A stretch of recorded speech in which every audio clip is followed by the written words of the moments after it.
Bonjour tout le monde, je m'appelle Matt Cassers. Je parle pas très bien le français, mais bon.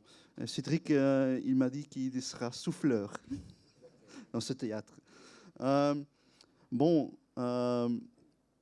Kettle est un outil d'ETL, comme Cédric l'a déjà dit, open source.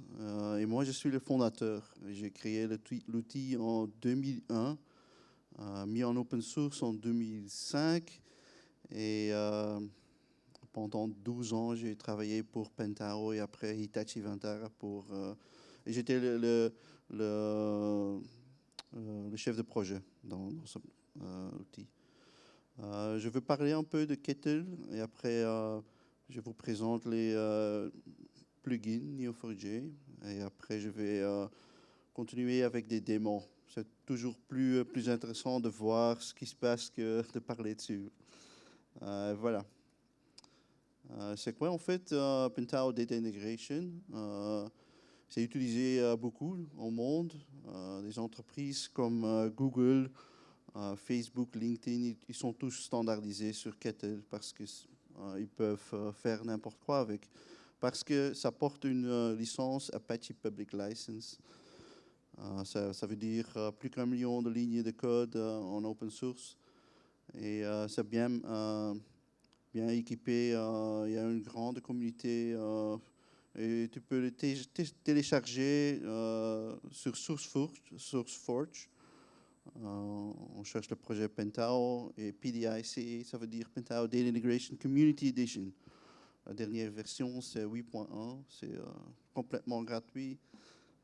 Après cette présentation, ne le faites pas parce que c'est presque 1 gigabyte. Kettle Extraction, Transformation, Transportation and Loading. Et c'est comme des outils, les autres outils comme Informatica, c'est complètement géré par le metadata. Il n'y a pas une génération de code et on peut exécuter les boulots qu'on a définis n'importe où, sur des très petits environnements comme Raspberry Pi ou notamment des lambda serverless dans AWS.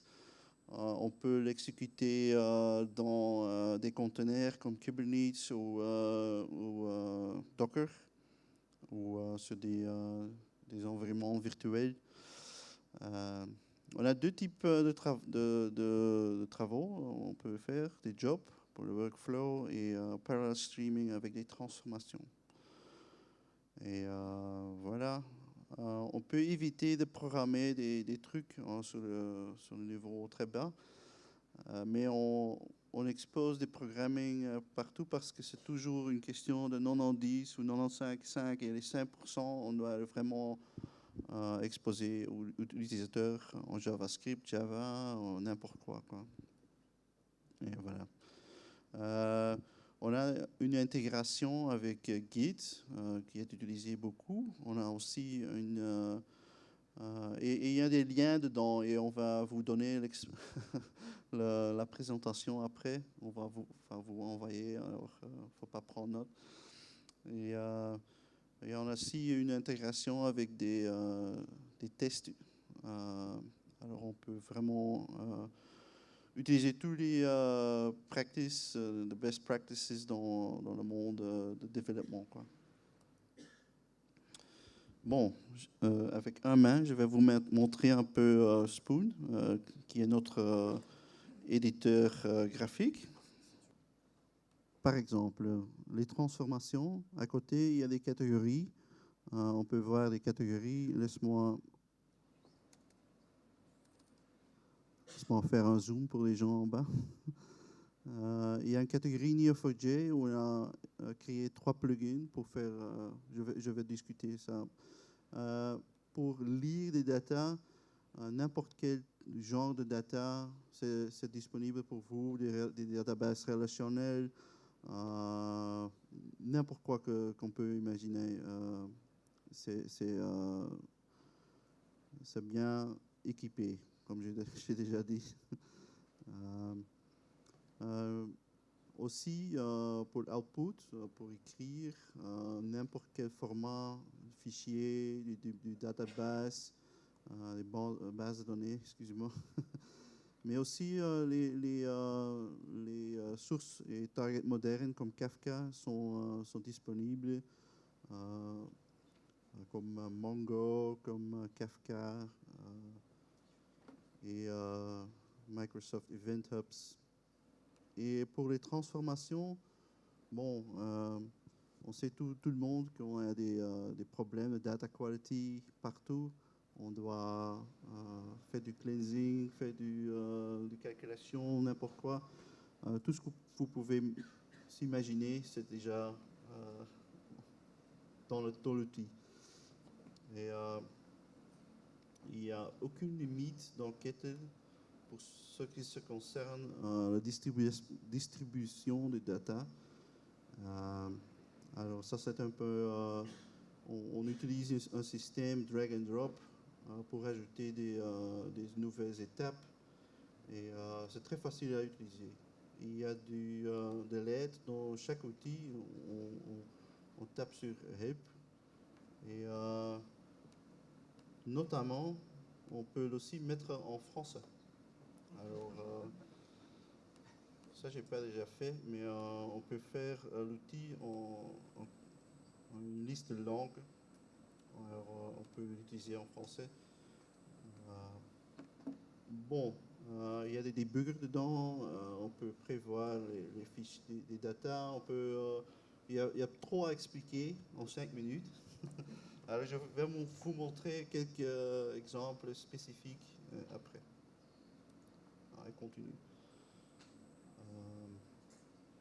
Alors, on a l'étape Cypher, pour lire et écrire du Cypher. On peut générer des commandes Cypher dynamiques. Donc peut-être on a des commandes Cypher, on calcule avec un peu de JavaScript ou un script, n'importe quoi, et on peut l'exécuter. On supporte batching et unwind pour haute performance. Et on peut aussi exécuter toutes les étapes en parallèle. Toutes les étapes en parallèle dans Kettle, par défaut, ils tournent en parallèle pour meilleure performance. On a le Neo4j output. Avec cette étape, on n'a pas besoin de Cypher. On doit connaître rien de tout ce qui concerne les choses techniques. Pour la création des nodes et une relation entre deux nodes, on peut utiliser cette étape. Et aussi une étape nouvelle qui s'appelle Graph Output, dans laquelle on peut définir un graphe logique et on peut populer aussi sans connaître le moindre de Cypher ou rien. Voilà. On a aussi pour ce qui concerne... I need to speak closer. Thanks, Claudia. Alors, on doit parfois valider la connexion vers une database dans les workflows. Pour ça, on a créé Neo4j Check Connection.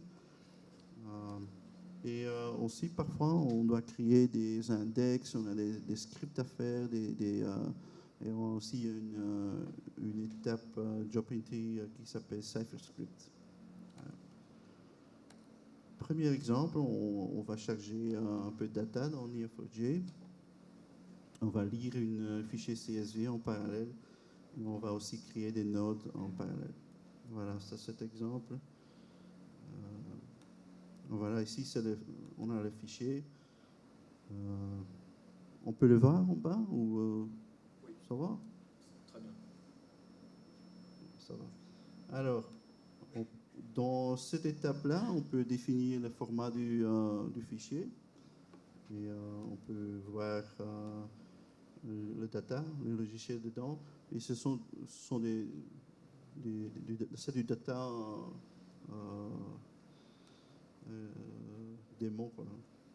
Alors, ici, on ajoute un label, un tampon, tu l'appelles tampon.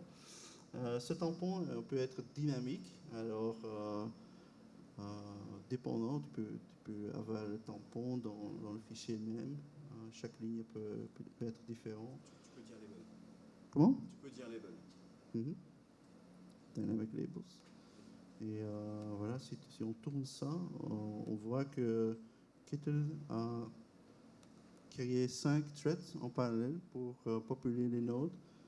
En fait, c'est 1 million de lignes en 6 secondes. C'est plus que 100 000 lignes par seconde sur ma laptop. Ça, c'est acceptable comme performance. On peut déjà faire quelque chose avec. La performance dépend du data. Si j'ajoute plusieurs propriétés, si j'ajoute plus de data, on va être plus loin, mais c'est normal, je crois. Voilà, c'est le premier exemple. S'il vous plaît. Question? Oui? Pourquoi cette grande différence dans les rythmes entre les 5 premières lignes et les autres? Kettle est en fait un moteur streaming. Alors, il y a des buffers entre les étapes, entre les threads.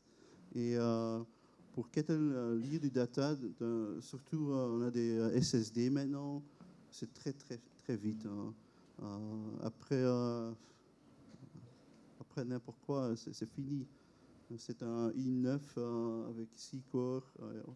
Il s'ennuie quoi. Kettle fait rien en fait. Dans tout ça, c'est le plus loin, le plus. Mais finalement, ça m'amène à poser la question. Ouais. Quelle est dans ce tableau la différence entre rythme et input? Ouais. En fait, on peut voir dans Kettle ce qui se passe. On a des modèles d'exécution. On peut voir. Ouais, ça me prend trop loin, mais ça, c'est l'explication. C'est le buffer. Voilà. C'est le buffering entre les étapes qui explique la différence. Et, deuxième exemple. Parfois, je dois effacer tous les data et ça monte un peu un job. Alors, le job, qu'est-ce qu'il fait? Il met des variables. Il va effacer tous les constraints, tous les indexes, toutes les relations et tous les nodes. Alors, dans ce cas-là, on peut voir qu'on ne fait pas ces choses en parallèle, mais en série et séquence, parce que dans ce cas-là, si quelque chose ne marche pas, je veux envoyer un email ou je veux faire un SMTP trap ou je veux envoyer un message à quelqu'un ou je veux recommencer avec un boucle. Et c'est pas, ça veut dire vert, ça veut dire si tout se passe bien, on peut continuer. S'il y a quelque chose qui ne marche pas, ou on a aussi une type qui s'appelle unconditional. Ça, ce sont des jobs. Et dans des jobs, par exemple, on fait un delete en batch. On a des calculations de tous les nodes, toutes les relations en compte. Et après, on le met en batch, un delete, avec un limite. Et ça, c'est un peu un exemple très simple, mais comme ça, on peut voir qu'on peut utiliser plusieurs étapes Neo4j sans écrire du epoch. Avant, on devait créer des procédures dans le database. C'est plus nécessaire. Voilà. Pour l'update du graphe, on a une étape spécifique. Comme ça, on peut mettre à jour plusieurs nodes et relations en même temps. C'est le dataset de Rick. Il a inventé les datasets bières. Ce sont des bières beige. En fait, ici, le graphe logique se voit comme ça. Il y a des genres de bières, des types, comment c'est, brewery, c'est quoi? Brasserie. Brasserie. Et aussi une évaluation parce qu'il y a des bières de 4%, mais aussi des bières de 39%. Voilà. Maintenant, on connaît, dans ce modèle, on connaît les relations, on connaît les propriétés, on connaît les clés dans le modèle logique. Alors, ça veut dire que maintenant, je dois seulement je dois seulement dire ce champ-là en input, et ça peut venir de n'importe où, de Kafka, je vais montrer après. Ça peut venir de Mongo, n'importe source. Et si je mets il calcule le cipher et tous pour vous. Il ne faut rien faire. Alors, on va exécuter. Voilà. Et ici, je vous montre un peu le cipher. C'est pas toujours lisible, paramétrisé. Alors, si vous voulez faire quelque chose vite, c'est une option intéressante. Voilà. Est-ce qu'il y a des questions dessus? Non? Oui, voilà. Voilà, vas-y. Tu peux me donner le micro? Je vais Ah, ouais. aller là.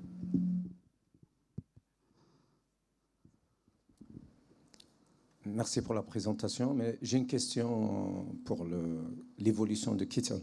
Oui. Donc il y a la base Neo4j qui est une base graphe statique. Oui. Il y a Cypher, c'est le langage de requêtage qui interroge la base graphique, qui aussi modifie la base, mais ça reste statique. Il y a Kittle, c'est lui qui intègre les données dans Neo4j, mais Kittle lui-même utilise un mode graphe. C'est-à-dire ces nœuds-là qui sont reliés, c'est un diagramme de flow, data flow. Oui, c'est une question excellente. Oui, parce que j'ai utilisé des modèles de graphes, de flow de données. Et ce modèle-là, il est très dynamique, il est très intéressant, il est puissant. Est-ce que vous envisagez d'écrire un langage pseudo-formel qui permet de modéliser ces flows-là? Et Neo4j va devenir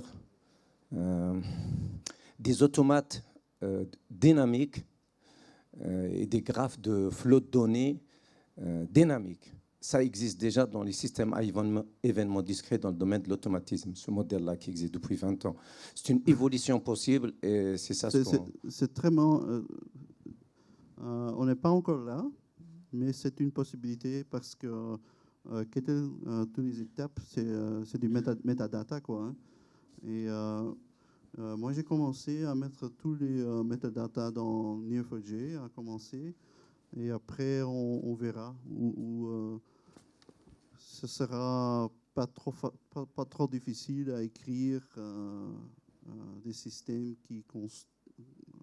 pour construire des transformations dynamiques en base de données. Oui, voilà. Pas encore, mais pour l'instant, j'ai commencé à mettre tous les logging, tout ce qui concerne tout l'opérationnel. Quand est-ce que cette transformation, cette étape a été exécutée, qui a fait la mise à jour d'un node, quelle étape, l'execution lineage, le metadata, tout ça, c'est déjà dans Neo4j. Peut-être je peux vous montrer après. Voilà, un démon un peu plus difficile. C'est l'update en temps réel, en fait, en utilisant Kafka. Kafka, c'est une technologie streaming qui est utilisée beaucoup au monde. Les systèmes Hadoop, il y a beaucoup de logiciels qui les supportent. Kafka est très populaire pour ce genre de choses. Et la technologie a des consumers et des producers. Et un consumer, ça veut dire qu'on peut consommer du data qui est exposé par des autres équipes dans votre entreprise, par exemple. Alors,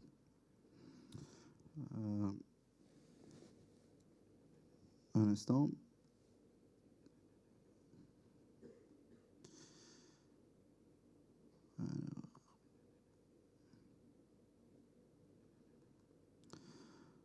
D'abord, je dois écrire un peu de data dans ce virtual machine. Je tourne un Hadoop sur mon laptop.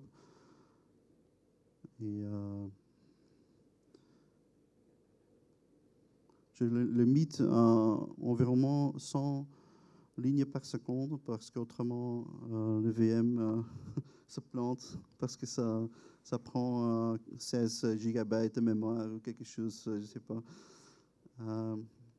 Maintenant, j'ai du data qui rentre, c'est ça. On peut voir les lignes en temps réel, en fait, aussi. On peut poser la transformation pour pas avoir des épisodes problématiques, voilà. Et maintenant, on peut lire le data. Alors, on a une démo pour lire. Et qu'est-ce qui se passe ici? On prend 1000 lignes, 1000 messages de Kafka, et après, on le met dans une transformation. Et si quelque chose se passe dans cette transformation, on dit non, Kafka, on n'a pas réussi à processer tous les lignes. Alors, un autre processus, il demande les lignes de Kafka et il reçoit les mêmes lignes. Comme ça, on peut toujours tuer ces processus sans problème. Ça revient automatiquement. L'autre option, c'est si on n'a pas de data depuis 5 secondes, on prend toutes les lignes dans le batch et on les passe vers cette transformation. Et cette transformation, c'est ça. Alors, on reçoit des lignes en format JSON, on fait un parsing de JSON, on fait un peu de cleanup, et à un moment donné, on fait aussi un graph output. Voilà. Et on ajoute un system date, une date. Alors, si tu tournes ça, on aura des updates en temps réel. On peut en fait voir ce qui se passe. Copie. OK.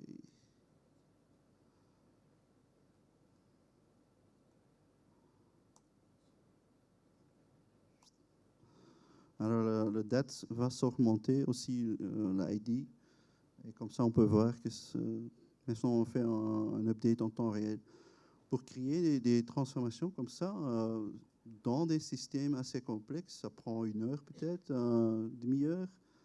Alors, ça, c'est en fait l'idée de Kettle et d'utiliser Kettle ou des outils ETL. On peut vraiment faire une expérience de toutes ces technologies. On peut intégrer tous les data, toutes les données, sans prendre des mois de développement, des semaines ou même des jours.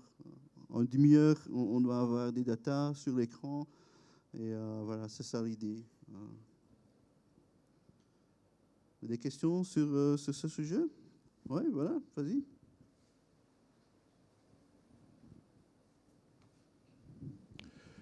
Quand vous êtes dans la phase où vous faites des vérifications, vous avez dit si on n'arrive pas à trouver, on rend la main. Ma question est, est-ce que vous examinez toutes les lignes et vous répondez à la fin qu'il y a au moins une ligne sur laquelle il y a un problème, et vous donnez les lignes sur lesquelles il y a des problèmes, ou est-ce que par hasard, comme on faisait malheureusement dans le temps, vous arrêtez à la première ligne? Dans Kettle, il y a un système qui s'appelle Exception Handling. On peut, si on fait rien, une ligne en 1000 et ça se plante. Et on fait un rollback de tout. Et aussi au niveau de Neo4j, il fait un rollback parce que c'est asset compliant, comme Cédric l'a expliqué. Alors, c'est un fait sur les transactions. Mais on peut aussi dire, bon, il y a un problème avec une ligne, je vais le mettre quelque part à part. Oui.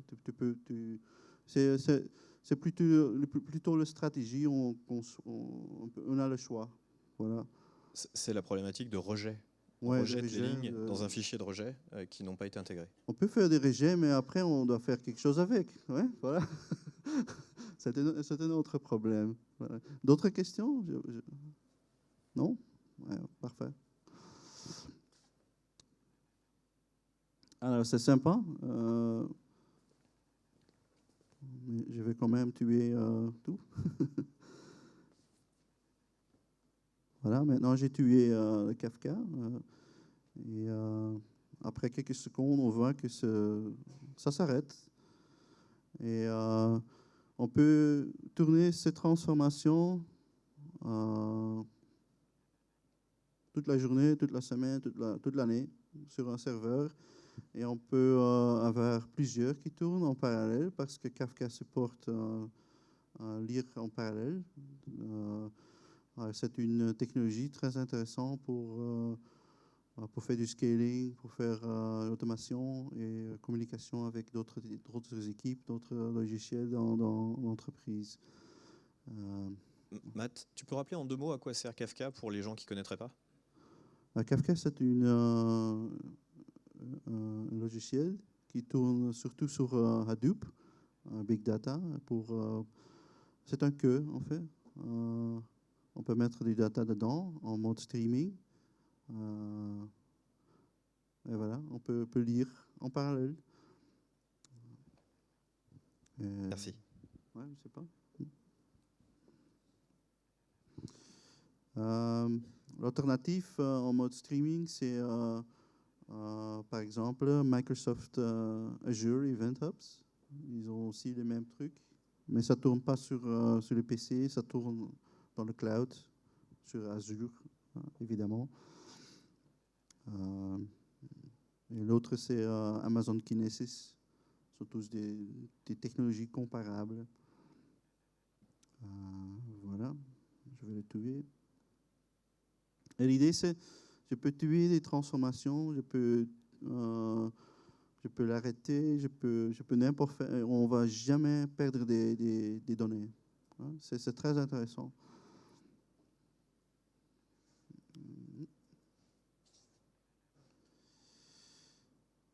Continuer. Et voilà. Et pour l'extraction du data de Neo4j, on a aussi des trucs à faire. Par exemple, parfois on veut un fichier Excel, par exemple. On a une liste de recommandations. On veut synchroniser avec une autre database relationnelle, par exemple. Alors, on peut lire simplement.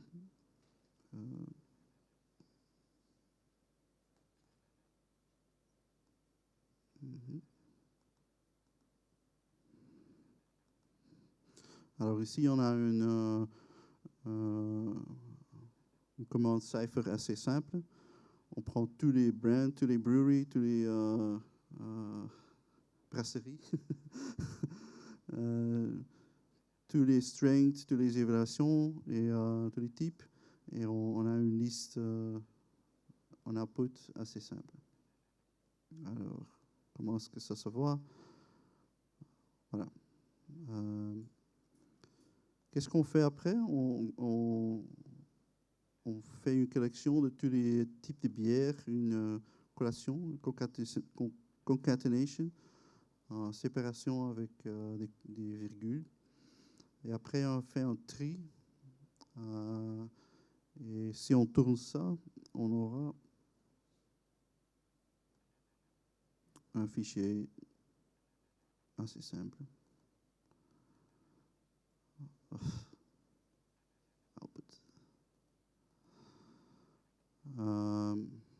Trié par pourcentage alcool. Et on voit que 39%, c'est assez fort. C'est pas une bière, quoi. Matt, si je peux intervenir une petite seconde ici, parce que c'est assez intéressant. On voit bien la différence entre les graphes et les données tabulaires. Parce que là, vous voyez, les données sont complètement dénormalisées. Il y a des doublons. Parce que forcément, quand on représente dans un tableau les données, on va avoir plusieurs une même brasserie qui va faire plusieurs bières, une même force pour plusieurs bières, etc. Une évaluation extrême pour plusieurs bières. Donc on est obligé de répliquer ces données-là. Ouais. Dans une base de graphes, c'est un nœud à chaque fois. Ouais. Et il suffit de faire pointer les données vers le nœud correspondant. Donc en termes de qualité de données, c'est beaucoup mieux d'avoir un graphe que d'avoir ça. Parce que si je veux modifier le label extrême et mettre super extrême, ou trop, ou ce que je veux, ou traduire, j'en sais rien, eh bien je n'ai à modifier qu'un nœud. Je n'ai pas besoin de passer sur toutes les valeurs de la base. Mais j'ai inclus cet exemple parce que c'est une question que je reçois tout le temps. Est-ce qu'on peut synchroniser le data dans Neo4j avec les autres databases? Est-ce que je peux créer une objet JSON et faire un REST call quelque part? Non, oui, c'est tout possible dans Kettle. C'est en fait assez simple à faire. Encore des questions dessus? Non? Ah oui, voilà. Mieux de le demander maintenant. Ma question est sur Kettle. Oui. Là, vous avez montré des exemples. Alors, je comprends que on génère des batchs. Enfin, voilà. Donc, quand je veux déployer ça, imaginons que j'ai conçu un échange entre un système et un autre. Je veux le déployer. Comment je fais? Ça se concrétise comment? En plus, j'imagine que... J'ai pas complètement compris. Désolé. En fait, tu comprends pas? En fait, c'est le deployment, how to deploy. Nous, qu'est-ce qu'on fait? C'est en général, on utilise des fichiers comme vous avez vu. Je vais vous montrer un exemple. Tout ce que j'ai montré maintenant, ready. On l'a mis dans un répertoire Git. Alors, c'est dans Neo4j examples, Kettle plugin examples. Alors, les exemples sont dans GitHub même. Alors, c'est plus facile de les mettre dans GitHub et après, tu fais un checkout ou n'importe où. Si tu tournes en cloud, si tu tournes... ce sont des fichiers XML, en fait, des jobs et des transformations. C'est mieux de le mettre dans Git, comme ça, tu as un contrôle complet de tout ce qui concerne les versions, les branches, les patchs, n'importe quoi. C'est une réponse et après, je recommande d'utiliser tous les best practices dans le développement. On a des systèmes de unit testing, on a des... je vous recommande de créer peut-être un Docker container pour tourner tous les jobs et transformations chaque nuit. Continuous integration, c'est tout possible. C'est assez facile si on a fait les setups.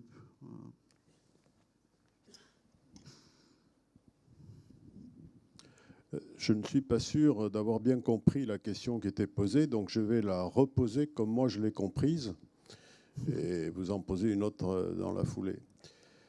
Ce que j'ai compris de la question posée, c'était que si on est amené à extraire un certain nombre de données d'un système que l'on doit utiliser pour mettre à jour un autre système, on passe par l'intermédiaire d'un fichier intermédiaire que vous avez décrit.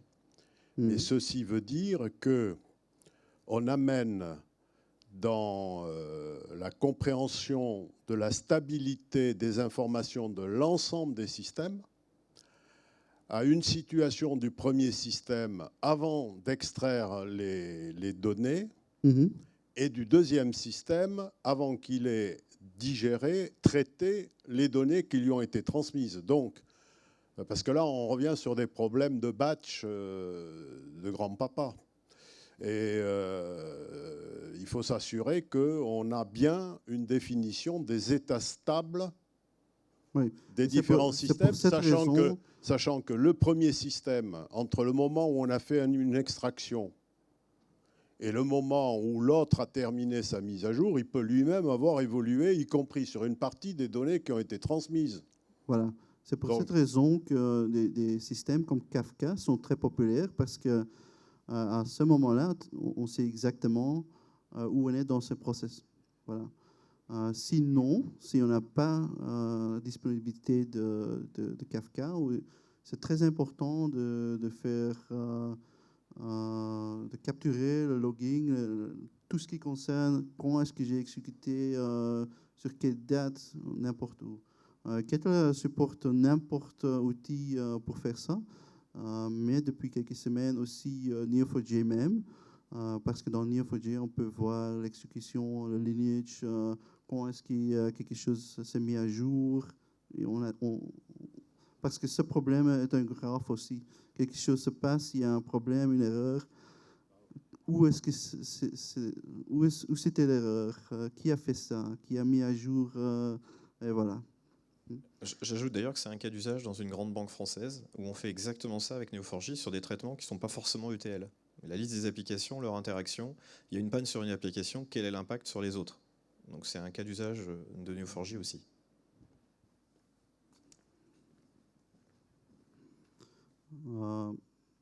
Je vous montre, ça c'est le même endroit Spoon, mais ça tourne sur un sandbox, un système démon que j'ai.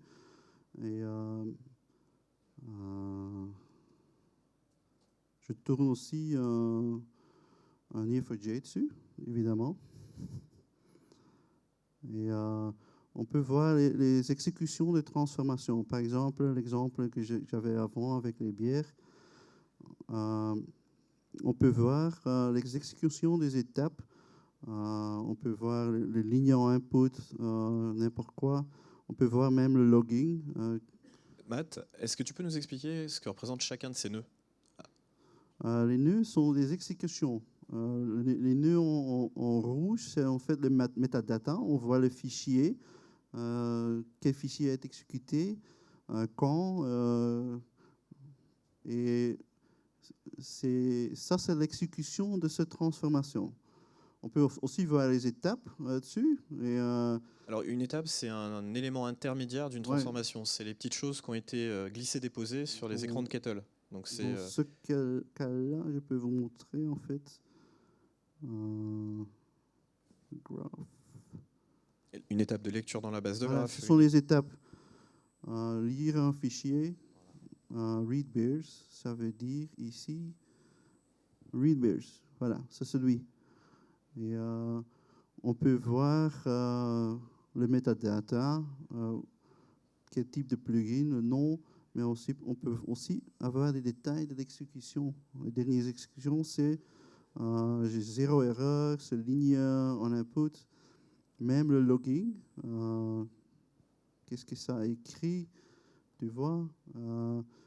Et comme ça, on peut avoir une vision intégrée. Parce que maintenant, c'est très, très simple, mais si tu as un job avec des sous-jobs et sous-transformations, et on va, à un moment donné, quelque chose se passe, et qu'est-ce qui s'est passé, où?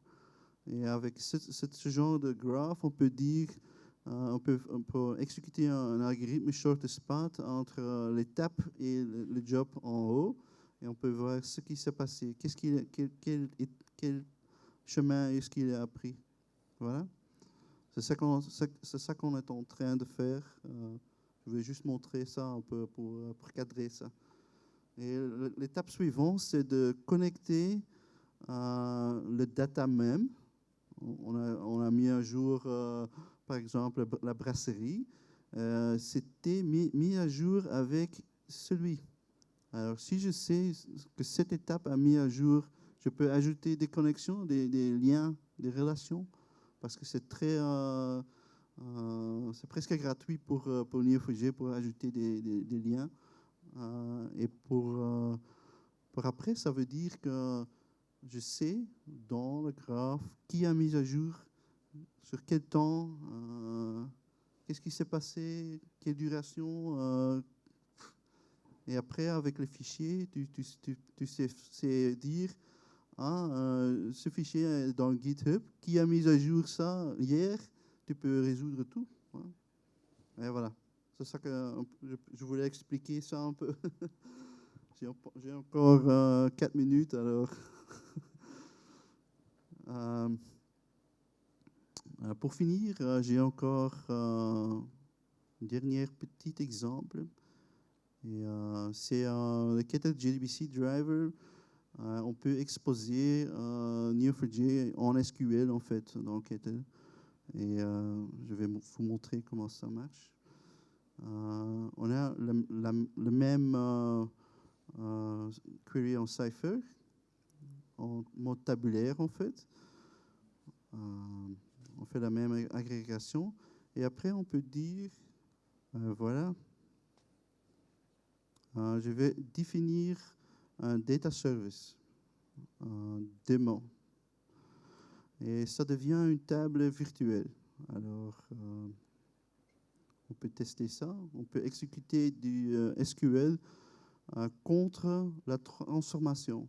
Alors ici, dans la transformation, on peut faire des lookups dans Mongo, dans des autres fichiers, dans les databases. On peut mélanger du data de n'importe où. Et à un moment donné, on mettra des SQL dessus.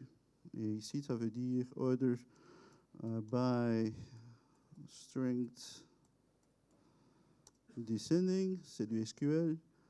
Et voilà. C'est un driver JDBC qui est inclus dans Kettle, c'est tout ça open source. Et si vous avez des applications JDBC, Java, on peut utiliser ça.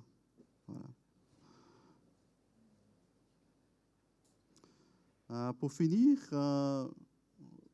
Kettle peut vous aider vraiment dans des implémentations plus complexes, avec des data plus distribuées et on peut vraiment résoudre des problèmes plus compliqués. Si votre problème est charger un fichier CSV, by all means, utilisez Load CSV ou n'importe autre outil dans le monde Neo4j. C'est très bien. Mais avec cet outil-là, je crois on peut avoir moins un risque dans ce projet. Et la mise à jour, la possibilité d'utiliser GitHub et tous les outils, ça vous donne une certaine forme de contrôle sur votre projet. Merci beaucoup et réussi.